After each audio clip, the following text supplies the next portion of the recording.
السلام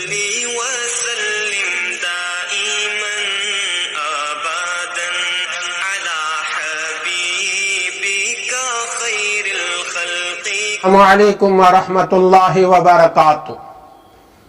محترم و مکرم سامعین کرام و ناظرین عظام، اس سے پہلے کہ دو چار مجلسوں میں پیارے آقا حضور اکرم صلی اللہ علیہ وسلم کے سیرت پر، آپ صلی اللہ علیہ وسلم کے اخلاق پر، آپ صلی اللہ علیہ وسلم کے زندگی کے حالات پر کچھ باتیں میں نے پیش کیا تھا۔ امید ہے سننے والے بھائی اور بہنیں سن کر عمل کر رہے ہوں گے۔ اللہ تعالی ہم تمام کو عمل کی بھی توفیق عطا فرمائے۔ میرے دوستو، آج میں یہ بتانے کی کوشش کروں گا پیارے آقا حضور اکرم صلی اللہ علیہ وسلم کا پہلا نکاح 25 سال کے عمر میں حضرت خدیجہ رضی اللہ تعالی عنہا سے ہوتا ہے۔ وہ نکاح کیسا ہوا اور نکاح کس نے پڑھایا، یہ تمام باتیں بتانے کی کوشش کرتا ہوں، اس لیے کہ ایک ایمان والے کو، ایک عاشق رسول کو، ایک محمدی کہلانے والے کو، ایک صحیح مسلمان کو پیارے آقا کی پوری زندگی معلوم ہونا ضروری ہے۔ سنیں، جب پیارے آقا حضور اکرم صلی اللہ علیہ وسلم جوانی کے دہلیز پر قدم رکھے، آپ صلی اللہ علیہ وسلم کی عمر مکمل طور پر 25 سال ہوئی۔ مکے کی بڑی رئیسہ کہلانے والی خاتون، جن کا نام نامی اسم گرامی حضرت خدیجہ ہے، لوگ ان کو ان کی پاک صاف کی وجہ سے طاہرہ کہتے تھے اور ان کا بڑا اکرام اور احترام کرتے تھے۔ ایسی خدیجہ نے سرکار مدینہ صلی اللہ علیہ وسلم کو نکاح کا پیغام دیا، اس لیے کہ خدیجہ رضی اللہ تعالی عنہا میرے نبی کے بارے میں سن چکی تھی، بڑے اخلاق والے ہیں، بڑے زبان کے سچے ہیں، بڑی پیاری بول بولتے ہیں، لوگ ان کے قریب ہوتے ہیں، کبھی جھوٹ نہیں بولے، کبھی کسی کو دھوکہ نہیں دیتے، کبھی کسی کو فریب نہیں دیتے، کبھی وعدہ خلافی نہیں کرتے۔ تو خدیجہ کے دل میں خیال آیا، ایسا نوجوان میرے نکاح میں آیا تو میرے کاروبار کو بھی فائدہ ہوگا اور یتیمی کے دور سے گزر کر آنے والے محمد عربی صلی اللہ علیہ وسلم کو بھی مال کا کچھ سہارا بنے گا۔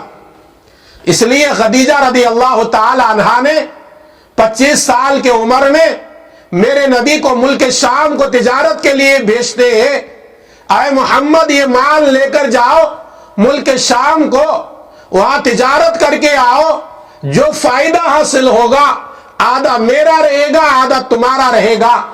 اور ساتھ میں اپنے غلام حضرت میسرہ کو بھیجتی ہیں اور میسرہ کو کہتے ہیں، میسرہ محمد کے ہر دن ہر رات کے اوپر تمہاری نگاہ رہے، ان کے اخلاق کو پرکھنا اور آ کر مجھے بتانا محمد کے تمہیں اخلاق کیسے لگے۔ ملک شام کا سفر طے ہوا، واپسی ہوئی۔ حضرت میسرہ خدیجہ رضی اللہ تعالی عنہا کے غلام آ کر نبی کی تعریف کرتے ہیں، کہتے ہیں، اے خدیجہ میں نے دنیا میں اتنے نیک اخلاق والا نوجوان آج تک نہیں دیکھا، کاروبار میں بڑا امین ہے، کسی کو جھوٹ نہیں بولتا، کاروبار میں جھوٹی قسم نہیں کھاتا، بڑے عمدہ اخلاق کا مالک ہے۔ اس لیے مکے والے لوگ محمد کو محمد نہیں پکارتے بلکہ امین کہتے ہیں، یعنی امانت دار، بلکہ صادق کہتے ہیں، سچا کہتے ہیں۔ تو یہ باتیں سنی تو خدیجہ کے دل میں نکاح کی امنگ پیدا ہوئی، ایسے نوجوان سے میرا نکاح ہوا تو میری زندگی سنور جائے گی۔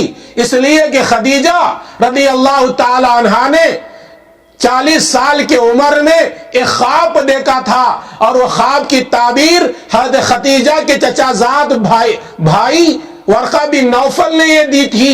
اس خواب کی تعبیر یہ ہے، آخر میں آنے والی ایک نبی تمہارے نکاح میں آئیں گی۔ تو خدیجہ رضی اللہ تعالی عنہا نے سمجھا یہ آخر میں آنے والے نبی کے جتنے علامتیں ہیں یہ محمد عربی صلی اللہ علیہ وسلم کے اندر پائے جاتے ہیں۔ اگر نبی میرے نکاح میں آئے تو میری زندگی چمک جائے گی۔ نبی کے اخلاق کو دیکھ کر حضرت خدیجہ نے نکاح کا پیغام دیا تھا۔ نوجوانوں، آج کا نوجوان بھی اخلاق کا بنا ہونا چاہیے، بلکہ اخلاق کا بگڑا ہوا نہیں ہونا چاہیے۔ ہمارے اخلاق بڑے عمدہ ہونا چاہیے۔ ہمارے اخلاق کو دیکھ کر لڑکی کے گھر والے ہمارے لیے نکاح کا پیغام بھیجے، ایسے اخلاق پیدا کرو۔ میرے نبی صلی اللہ علیہ وسلم کو حضرت خدیجہ رضی اللہ تعالی عنہا کے طرف سے نکاح کا آفر آتا ہے، نکاح کا پیغام آتا ہے۔ میرے نبی کہتے ہیں خدیجہ کے قاصد کو میں اپنے طرف سے فیصلہ نہیں کرتا، میری پرورش کرنے والے، میری دیکھ بھال کرنے والے، میں جس کے سے زیر سرپرستی ہوں میرے چچا ابو طالب سے مشورہ کروں گا۔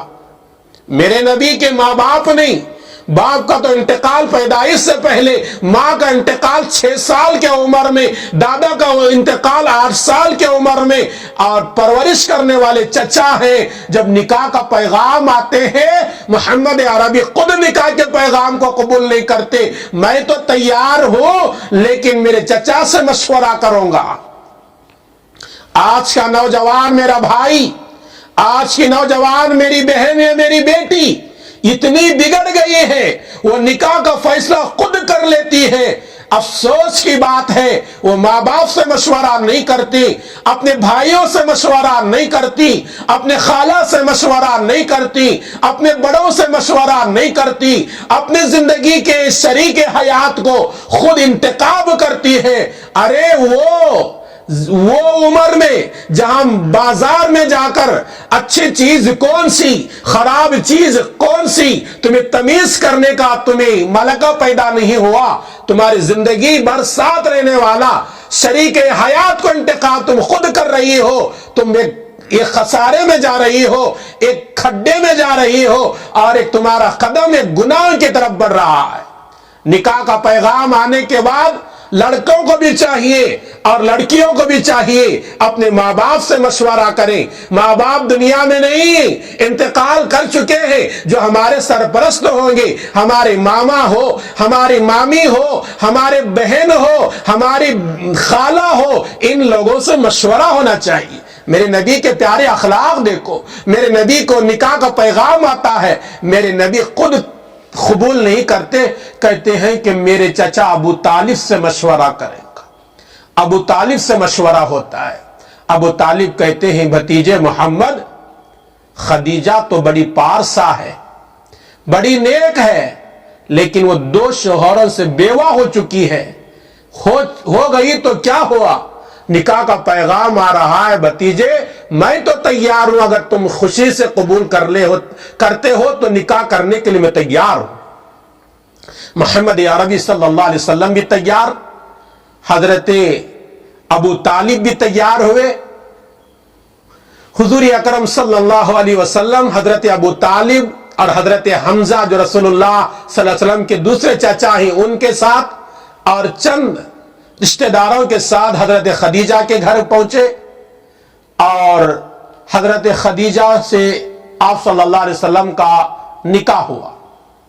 نکاح کے وقت میں 500 درہم متعین ہوا۔ ابو طالب نے حضور اکرم صلی اللہ علیہ وسلم کا نکاح پڑھایا۔